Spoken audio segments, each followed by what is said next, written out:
আজকের রেসিপি কাঁচা পেঁপের নাড়ু। কাঁচা পেঁপে দিয়ে যে নাড়ু বানানো যায় এটি না দেখলে বিশ্বাসই হবে না। বানিয়ে খেয়ে দেখুন, অসাধারণ লাগবে। এই পেঁপের নাড়ু বানানোর জন্য আমি 500 গ্রাম ওজনের একটি পেঁপে নিয়েছি।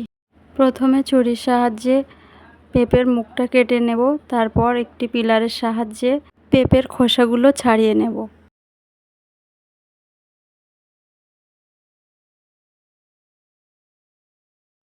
একটি ছুরি দিয়ে পেঁপেটাকে মাছ বরাবর 2 টুকরো করে কেটে নেব। এবার একটি চামচের সাহায্যে পেঁপের ভিতরে থাকা বীজগুলো ভালো করে পরিষ্কার করে নেব।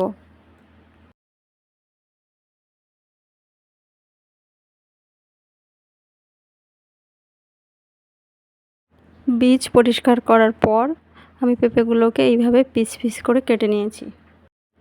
এবার পেঁপের টুকরোগুলোকে একটা পাত্রে নিয়ে তাতে কিছুটা জল দিয়ে পেঁপেগুলোকে ভালো করে পরিষ্কার করে ধুয়ে নেব। এবার একটা গ্রেটারের সাহায্যে পেঁপেগুলোকে গ্রেট করে নেব। আমি কিন্তু খুব মোটা মোটা করে গ্রেট করছি না, গ্রেটারে যে ছোট ছোট ছিদ্র আছে সেই দিক দিয়েই গ্রেট করে নিয়েছি। দেখুন, আমি সব পেঁপেগুলোকে খুব সুন্দর করে গ্রেট করে নিয়েছি। এইভাবে গ্রেট করলে খুব সুন্দর নাড়ু তৈরি হবে। এবার চুলায় একটি কড়াই বসিয়ে তাতে গ্রেট করা পেঁপেগুলো সব নিয়ে নেব। কিছুটা দিয়ে দিচ্ছি জল। 10 মিনিটের জন্য মিডিয়াম আঁচে সিদ্ধ করে নেব, তার জন্য একটা ঢাকনা দিয়ে ঢাকা দিয়ে দেব। 10 মিনিট পেঁপেটাকে সিদ্ধ করে নিয়েছি, এতে করে পেঁপের মধ্যে যে কষটা আছে সেটা চলে যাবে।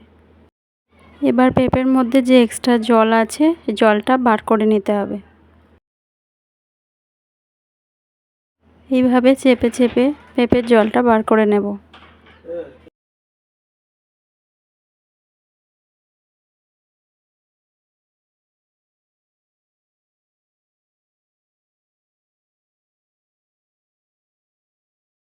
আমার পেঁপে থেকে এতটা জল বেরিয়েছে।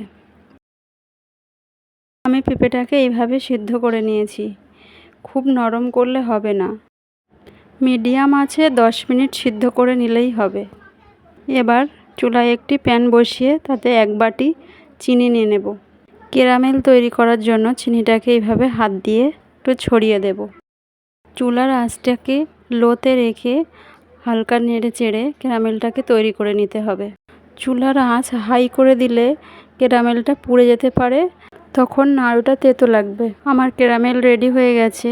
এবার আমি সিদ্ধ করে রাখা পেঁপেগুলো দিয়ে দেব। পেঁপেটা দিয়ে ভালোভাবে 4-5 মিনিট নেড়ে চেড়ে রান্না করে নেব। গ্যাসের ফ্লেমটা মিডিয়ামে রাখতে হবে। আমার সিদ্ধ পেঁপে 2 বাটি হয়েছিল, তাই আমি 1 বাটি চিনি নিয়েছি।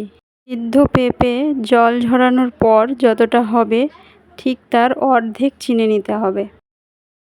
এই পর্যায়ে আমি 3টে এলাচ ফাটিয়ে দিয়ে দেব এবং ভালো করে নেড়ে চেড়ে নেব।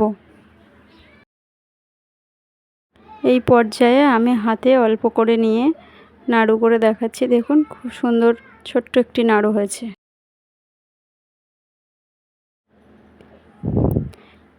এইভাবে আমি সব নাড়ুগুলো তৈরি করে নেব। দেখুন কত সুন্দর নাড়ু তৈরি হয়েছে, দেখতে কত লোভনীয় লাগছে। এইভাবে কাঁচা পেঁপের নাড়ু তৈরি করে দেখুন, দারুণ লাগবে। একবার খেলে বারবার খেতে মন চাইবে। আমার এই রেসিপিটি যদি ভালো লেগে থাকে লাইক করে পাশে থাকবেন। এই রকম নতুন নতুন ভিডিও পেতে চ্যানেলটিকে সাবস্ক্রাইব করুন।